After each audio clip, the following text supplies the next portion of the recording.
আসসালামু আলাইকুম। আজকে দেখাবো কিভাবে আপনার ফেসবুক আইডিটাকে কিভাবে আপনি প্রফেশনাল মোডে অন করে ফলোইং এবং ফলোয়ার্স দেখাবে। মানে পেজের মতন আপনাদের আইডিকে পেজের মতন রূপান্তর করতে পারবেন। যেমন ফলোইং এবং ফলোয়ার্স থাকে পেজে। তো এই আইডিটাকে কিভাবে আপনি পেজে রূপান্তর করবেন। মানে প্রফেশনাল মোড করে এই আইডির মতন রূপান্তর করবেন। আজকের ভিডিওতে দেখিয়ে দিচ্ছি। তো তাহলে সর্বপ্রথম আপনি আপনার এই ফেসবুক অ্যাপসে চলে যেতে হবে। ফেসবুক অ্যাপসে চলে যাওয়ার পরে আপনি দেখতে পারবেন আপনার প্রোফাইলে, এই প্রোফাইলের উপর টাচ করবেন, এটার উপর টাচ করবেন বা এটার উপর টাচ করবেন, যে কোনো একটার উপর টাচ করার পরে আপনার হোমে নিয়ে যাবে। তো আমি আমার টাচ করলাম, টাচ করার পরে আমার হোমে নিয়ে আসছে। হোমে নিয়ে আসার পরে আপনি দেখতে পাচ্ছেন এই জায়গায় যে ফ্রেন্ড দেখাচ্ছে এবং কোনো ফলোয়ার্স এবং ফলোইং দেখাচ্ছে না। তো আমি ওই আইডিটাকে কিভাবে মানে ফলোইং এবং ফলোয়ার্স দেখাবে এটা আমি আপনাদেরকে আজকের ভিডিওতে দেখিয়ে দিচ্ছি। তো সর্বপ্রথম আপনি এই 3 ডটের উপর টাচ করবেন। এটার উপর টাচ করার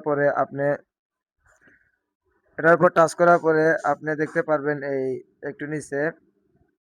তো দেখতে পাচ্ছেন এই যে এই জায়গায় দেখতে পাচ্ছেন যে টার্ন অফ প্রফেশনাল মুড, এটার উপর টাচ করবেন।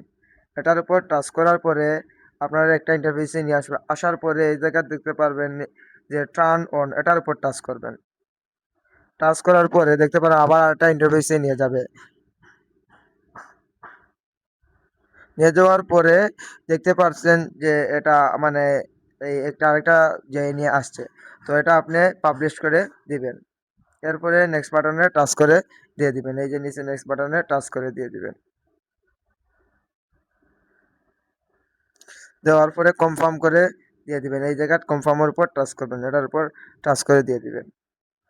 এবং এরপরেও নেক্সট এগুলো আপনি কিছু করা লাগবে না। এরপর তারপরেও যদি করেন তাহলে দিতে পারবেন। যেমন আমি এটা সিলেক্ট করে দিয়ে দিব। এই যে নিচে এটা সিলেক্ট করে দিয়ে দিব। তারপরে ওকে মারলাম। ওকে মারার পরে আবার আপনি নেক্সট বাটনের উপর টাচ করবেন। টাচ করার পরে দেখতে পারবেন আবার আরেকটা ইন্টারফেসে নিয়ে যাবে। তারপর আপনি আবার এটার উপর টাচ করবেন।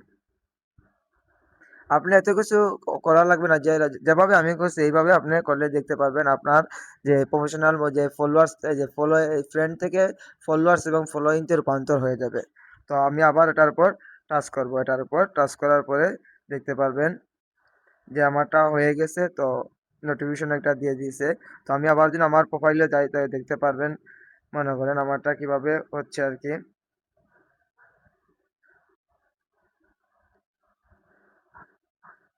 তো দেখতেই পাচ্ছেন আমারটা মনে করেন ফলোয়ার্স এবং ফলোইং হয়ে গেছে। তো আমার ফলোয়ার্স মানে 12 জন এবং ফলোইং এর লেগে 4 জন দেখতেই পাচ্ছেন। তো দেখতেই পাচ্ছেন কিভাবে এই প্রফেশনাল মুড অন করতে হয়। যদি ভিডিওটা ভালো লাগে তাহলে লাইক, কমেন্ট, শেয়ার করে দেবেন। ধন্যবাদ।